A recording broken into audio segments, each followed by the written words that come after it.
I decided it would be for the best the first video ended early, plus I kinda got interrupted anyway. So now we're going to start stage 1 with 7 minutes. I'm gonna try to keep it so the one throughs are no longer than 10 minutes. Another unlucky person. So what? He was only intending to drag Hall here? Or did he have no idea of how many people he would drag along for the ride? He was hoping to get at least one person. Figuring it, there's no reason a train or some moving vehicle would move by itself.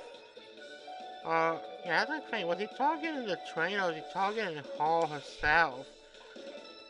I'm gonna call her because I'm playing the female Hall. If you're playing the male Hall, want to be technical, just pretend I said him.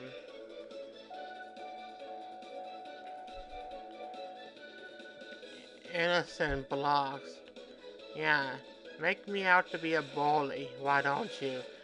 I mean, but to be fair, Hall remembers those blocks from Mega Man games that would disappear on you and ruin your life. She's just having revenge, that's all. Nothing wrong with that. Yeah, this is where all the banishing blocks in Mega Man 2 and 3. Especially 2. Yeah.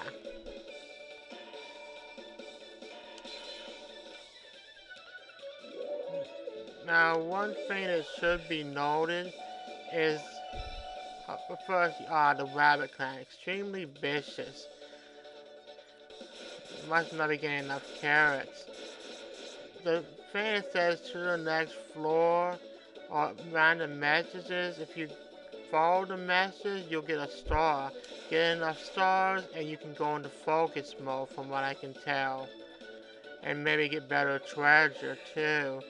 And you can press R when the message comes up for special effects. Or you can basically use L to use an item like so. Whatever the case may be. The chests are a bit random, but the better the color of the chest, the better the item you can get, or a better chance of getting a certain item. Obviously, the chests have the least percentage to appear. The purple ones give the best stuff. So that has to be kept in mind.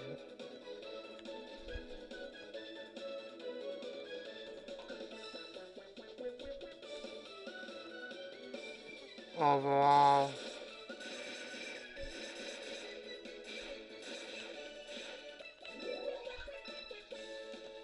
And go.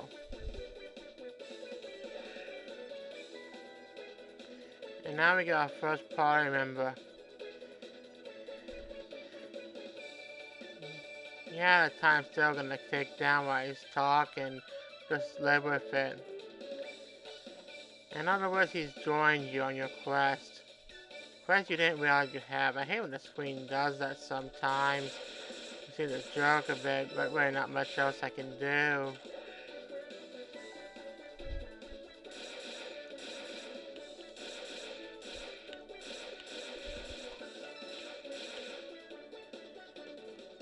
Yes. Wow. So he's happy about the fact he can save the entire world. Wonderful.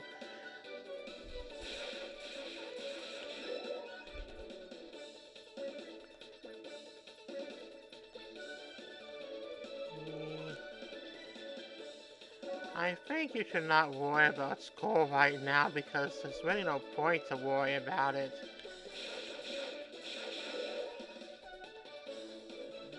One thing I try to do differently this time is have one stage per video. Any video where I'm not basically going through the stage for the first time to progress the story is gonna be treated as a bonus video. I'll try to label each video so you know whether or not it's just a progress video. Like this would be like stage 1 progress. Or if it's just a revisit video, like stage 1 revisited, Stage 1 Kotaro with character X, Stage 1 Kotaro with character Y, and so forth. It's how the builds will be done, more or less, in terms of the naming. Yay! Focus.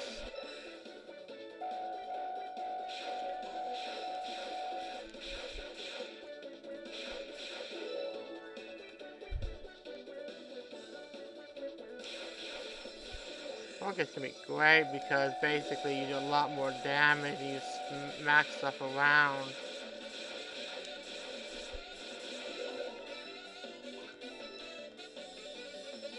Now, no matter how much time you put on a stage, the flying true enemy draws near frame, which will come up soon, always comes to 1 minute 30-second mark. So don't think you can drag out the time a stage lasts to give you more time for the boss. You always have the same amount of time for the boss no matter what. And let's take it out.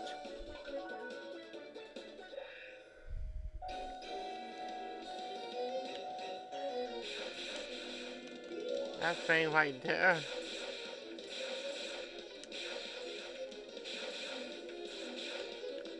What, because he's larger than everything else? And let's just focus now. Focus almost feels like cheating, but you might as well take advantage of it when you can. So kill stuff fast. And if you have enough time left over, you go into the bonus game, which basically involves killing stuff and collecting treasure.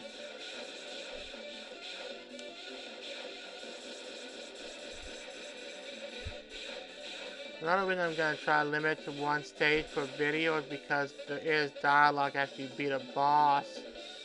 Especially the first time. It's just easier that way.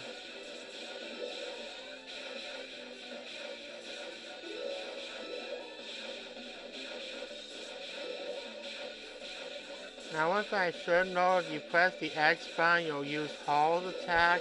Given an easy mode, you'll also use the attack of the other characters.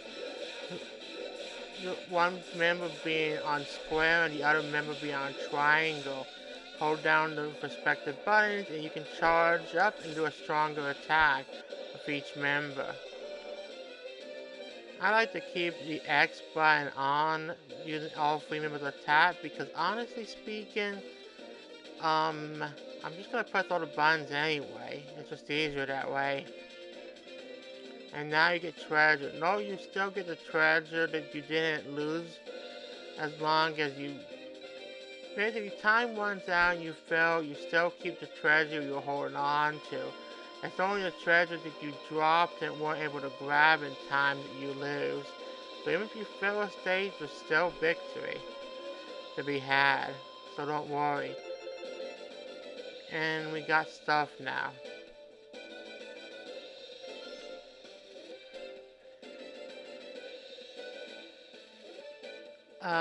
Okay. Now here's the thing. It's only the first boss, and he figures that by being he can solve every single problem. As he says, in existence, technically. Yeah, if it was really that simple, a lot of games would be a lot shorter.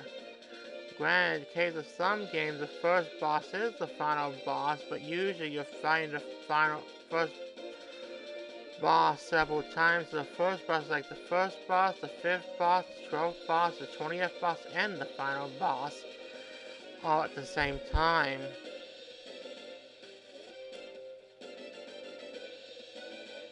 Tim is here to explain the plot. Why? Unfortunately, since Hall is a Sonic protagonist, Kotaro is doing all the talking right now. He does a lot of talking.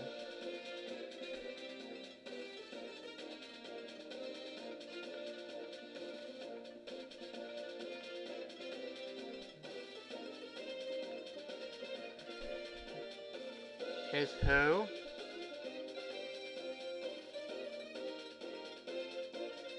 Wow. They should have made the text box a bit longer. But then again, they wanted to fit in between your health, your item thing, the other thing, cleanup time. He doesn't have an actual name. He's not called Joe or Sam or something, or Ralph or Mario. Wait, cleanup sloth versus cleanup time.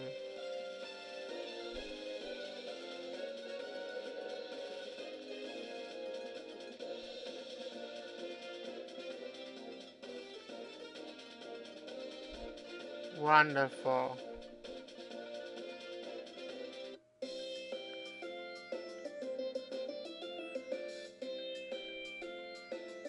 Gee, thanks.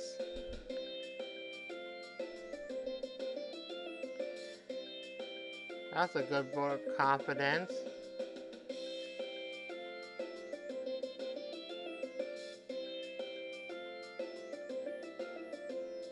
Now usually I just press the R button because it's faster, it doesn't really matter where I am. The X button thing just seems kind of pointless.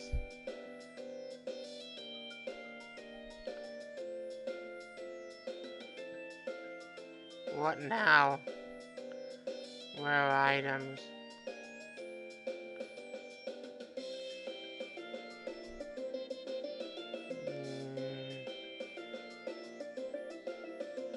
Not really. Once again, we're going to skip the tutorial. This is all you need to see. Watch. Alright, this is all you need to see. Watch for a moment. You go in here. See, you have like 3 slots open. You put a quartz down. You put another quartz down. And there. You have quartz that have different properties. Now let's go over here. Yes. She basically sells weapons and quartz. Well, I think what she sells depends upon how far you are in the game and what treasures you discovered. I'm gonna go ahead and let's just buy a PT boost for the heck of it. Honestly speaking, I prefer to buy quartz. And she's basically just talking about how to do online stuff with people, as in go to the pub to learn about it.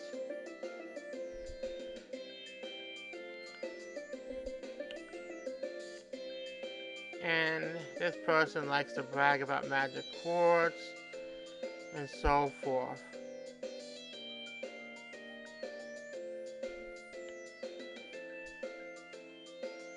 Right. And this is the person you talk to move the plot forward most of the time. Because when you talk to her, stuff happens. And of course, town menu explanation, which is pretty much done with. Next time on Jikandia, we will go ahead and talk to her to activate stage 2 and see what we can get. So, bye for now.